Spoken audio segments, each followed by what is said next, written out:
यही फागुन के महीना में सब लोग रंग से रंगाइल बा। देवता लोग भी रंग से रंगाइल बा। तो शंकर भगवान देख ले बड़े तो पार्वती मैया से कैसे कहता रे, आई सुनाओ तनी। पनिया लाले लाल ए गौरा हमरो के चाही, पनिया लाले लाल ए गौरा हमरो के चाही। पनिया लाल लाल पनिया लाल लाल पनिया लाल लाल ए गौरा हमरो के चाही, पनिया लाल लाल ए गौरा हमरो के चाही।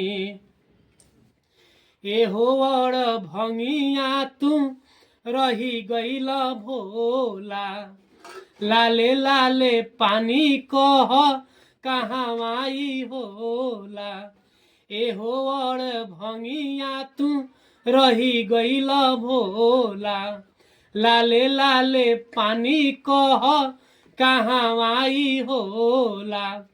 खरीदे के परी है गुलाल हो, आहो खरीदे के परी है गुलाल ए गौरा हमरो के चाही, पनिया लाल लाल ए गौरा हमरो के चाही, पनिया लाल लाल ए गौरा हमरो के चाही, पनिया लाल लाल ए गौरा हमरो के चाही।